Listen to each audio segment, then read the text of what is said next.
Hi, I'm Caleb Giddings from Firearms Industry News, and welcome to our gun rights analysis of the 2020 presidential election.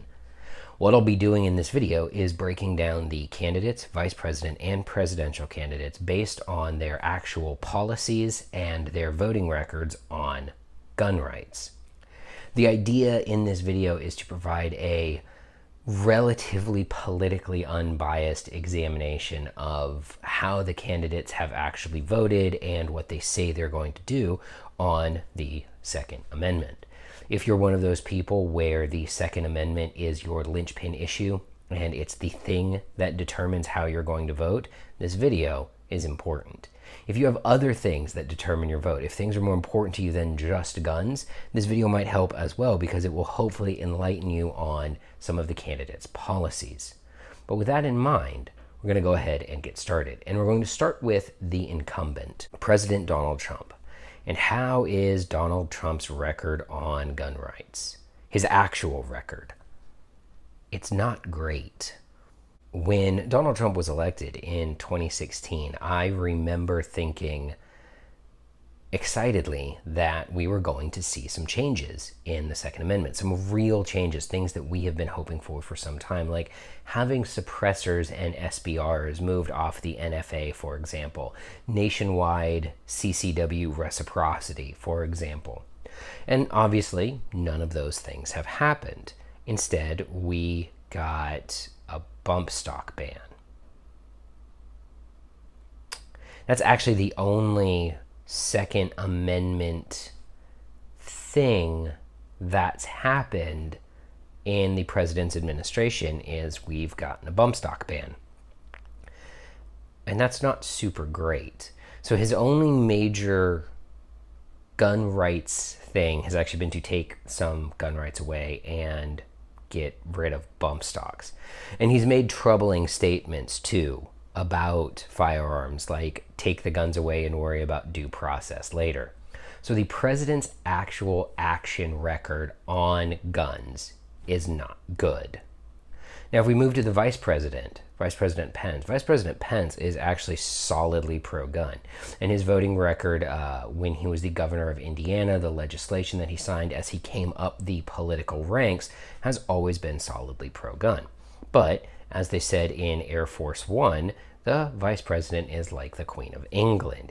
He can't even get airplane tickets without talking to someone like whatever the character in Air Force One was. So Mike Pence being solidly pro-gun doesn't really help us, despite the fact that, again, his record is immaculate. The problem that we have is President Trump has not displayed a track record or an interest in accomplishing any of the pro-gun policies that he said he was interested in during his 2016 campaign. And now during 2020, we haven't heard anything about guns from the president, which is unfortunate. Now, if you're looking for a reason to vote for the president, if you're looking for some glimmer of hope in voting for Trump, I can point you to the Ninth Circuit, because the Ninth Circuit recently overturned California's magazine ban, which is great, and the judge who wrote the opinion was a Trump appointee. So there is an argument that voting for Trump is a net positive for gun rights because he will appoint pro-gun justices to the district, circuit, and Supreme Courts. I am not fully convinced of that argument, and I would be more convinced if the Supreme Court had taken any of the Second Amendment cases that were before it in this last round, when instead they chose to punt on all of those, not resolve the circuit court splits on gun rights, and just sort of let that chill for a while. So again, the big reasons that everyone has said vote for Trump, gun rights, well, we haven't gotten any gun rights.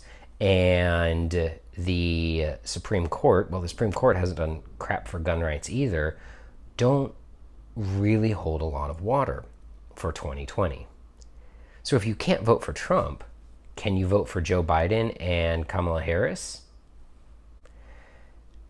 Joe Biden's track record on gun control is abysmal. As a senator, he trumpets on his own page that he helped get the original assault weapons ban passed. and he is proud of the executive actions that he took as vice president in the Obama administration, or that he took part of as vice president in the Obama administration to restrict guns. And his policy page on things he wants to do around guns it's like the Brady campaign's not really relevant anymore. So it's Moms Demand Hot Action. It's basically their wish list. It has repeal the Protection of Lawful Commerce in Arms Act, which is a bad thing for the firearms industry. It has a new assault weapons ban. It wants to regulate existing assault weapons under the NFA, which would be terrible. And let's actually explain that for a minute. Why would it be bad if existing AR-15 style rifles were regulated under the National Firearms Act? Well, for anybody who's ever actually tried to buy a gun or a suppressor that's regulated under the NFA, it's a huge pain in the butt. And what it would immediately do if they passed legislation that says all of these guns are now regulated by the National Firearms Act, it would criminalize millions of Americans who would then have to follow this exhaustive regulatory process to make sure that they weren't put in prison or fined thousands and thousands of dollars for owning something that was legal. So Joe Biden on guns, not great on guns. As a matter of fact, terrible on guns. His policies are all terrible. The assault weapons ban, regulating these guns under the NFA. One of the more interesting ones that he talks about is he wants to close the gun show loophole, which isn't a real thing, but it's a wonderful talking point for anti-gun people. And then the one that's actually the most damaging, and this is his policy wish list, is he would stop all online sales of firearms and ammunition. All of them. You wouldn't be able to go to a website and buy ammo and have it shipped to your home anymore. You wouldn't be able to order a gun from a dealer online and have it shipped to your local gun dealer to go do a background check. That's just killing jobs and trying to kill the industry, which is really what this reads like. It reads like a wish list of ways to kill the gun industry. And Kamala Harris is worse. Kamala Harris spearheaded almost all of the anti-gun initiatives that have gone down in California.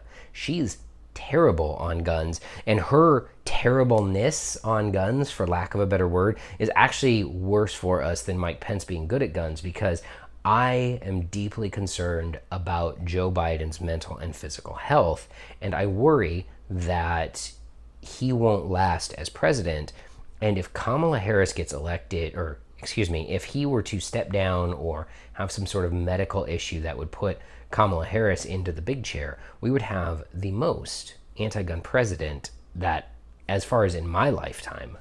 So this kind of puts us in the Kobayashi Maru of elections. It is a no-win scenario, because if you vote for Donald Trump, you are voting for someone who has failed to deliver on any sort of expansion in the Second Amendment. And obviously, if you vote for Joe Biden, you are voting for someone who wants to dismantle the Second Amendment. So what sort of scenarios do we have coming out of this election? Well, our best case scenario for gun rights, and again, we're looking at this from the point of view of gun rights is your linchpin issue. If there's other stuff that you care about more than gun rights, this may not apply. But the best case scenario for gun rights is to keep the Senate. And it actually doesn't matter so much what happens to the office of the presidency so long as we keep the Senate. Now, in Joe Biden's plan, he does outlay some troubling language about what executive orders he could use or what executive actions he could take to stop gun crime. And one of them is that they would use executive orders to stop the importation of assault weapons, which they can actually do. They could stop foreign manufactured assault weapons from coming in via executive action. And that would be, well, that would suck, because there go all your cheap AKs and a lot of other fun guns. But by and large, it doesn't matter what happens to the office of the presidency so long as we keep the Senate. And we, I mean Republicans. I don't really identify as a Republican or really a Democrat anymore. I identify as somebody who wants the government to leave me alone and leave my guns alone. But that's not the world we live in, is it? But if Republicans keep the Senate, regardless of who gets elected, whether it's Biden or Trump, there isn't going to be any anti-gun legislation sliding through. Legislation.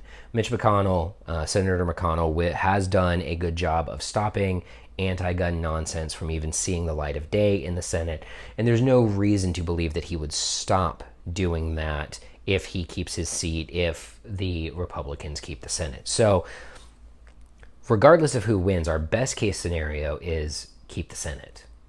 That's the best case scenario, is to keep the Senate. And I'm going to keep saying that because if you live in a state where your senator is up for election or re-election, that race in many ways is more important for gun rights than the race for the presidency. Because the race for the presidency is essentially between two anti-gun people. Again, President Trump's actual record on guns is not good, and Joe Biden's record on guns is actually terrible. So we have Kobayashi Maru, the no-win scenario. I would strongly encourage you to look at your local elections, at your state level elections, and obviously at your senatorial and congressional elections, and make sure that you are voting for candidates with strong records on gun rights. Those elections will matter more.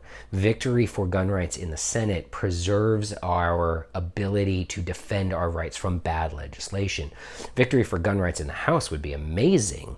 Probably isn't going to happen, but it would be pretty cool if it did.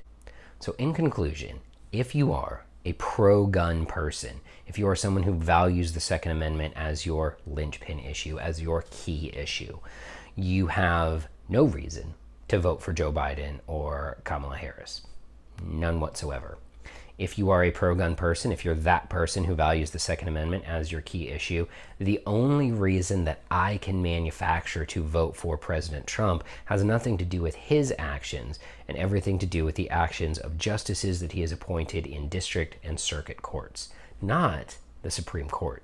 His Supreme Court appointees have been thoroughly disappointing for gun rights and show no signs of changing that trend. So if that is enough to get you to vote for President Trump, again, do what you believe is right in your heart. I think for me, I'm going to vote Libertarian. The reason I'm voting third party this election is because I have to vote what's right by my principles. And my principles don't align with the Democratic Party platform or the Republican Party platform. And I know that the Libertarians aren't going to win the election, but I do hope and I do think that it would be cool if enough people could kind of get on that Libertarian train or any of the third party trains. And if you get enough people that vote for it, more than 5%, they then are eligible for federal election funding, which helps them raise their profile, which helps them get more votes. But mostly, I'm voting Libertarian because I certainly can't vote for Joe Biden, and President Trump hasn't done anything to win my vote. So here we are. 2020 election. Kobayashi Maru. I'm Caleb Giddings. Good luck out there.